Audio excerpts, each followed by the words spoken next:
تصريح يهز العالم من الرئيس التركي أردوغان بشأن النجم البرتغالي كريستيانو رونالدو. وقبل ما نبدأ في المشاهدة، فضلا وليس أمرا، الاشتراك في القناة وتفعيل زر الجرس علشان نقدر نوصل لكم كل جديد. هيا بنا. صرح أردوغان رئيس تركيا أن النجم البرتغالي كريستيانو رونالدو في طريقه للعب في الدوري السعودي.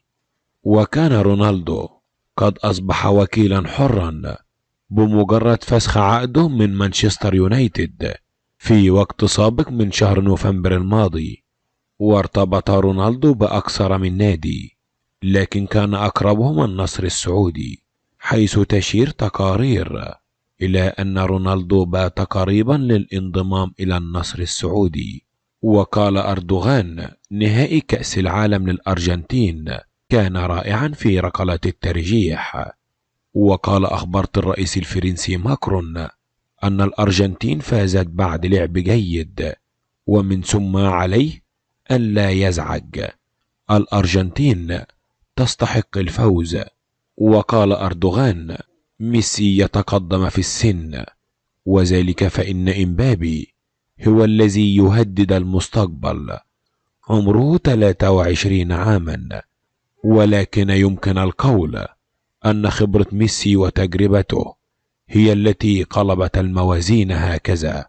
فازت الأرجنتين بكأس العالم بعد 30 عاما، تهانيئا لهما من كل قلبي.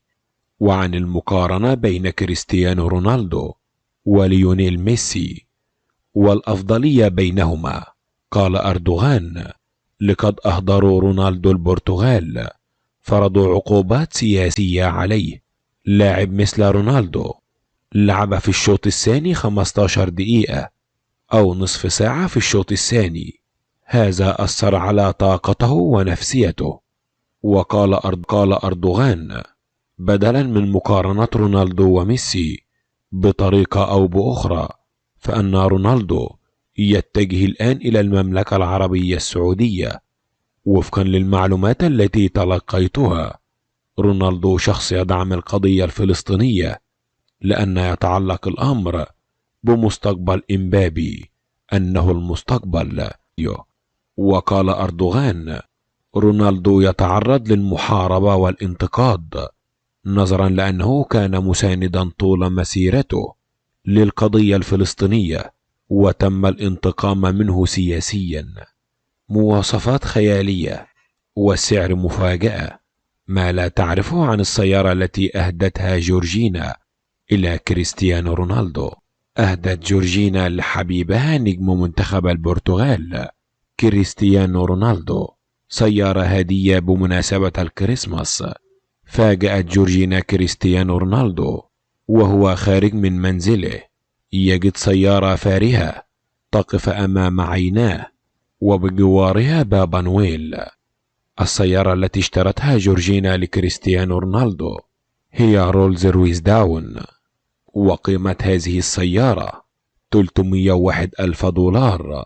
وبدأ رونالدو سعيدا بالهدية مع أولاده قبل أن يتخذ أهم قرار في مشواره الكروي المتعلق بمستقبله بعد الرحيل عن مانشستر يونايتد الإنجليزي، وهو يتخلص بالبقاء في أوروبا مع أحد الأندية أو قبول عرض النصر السعودي الذي يصل إلى مليار دولار، عبارة للعب لمدة موسمين ونصف الموسم كلاعب، ثم التحول ليكون سفيرا للسياحة في السعودية، وكذلك ملف تنظيم مونديال 2030.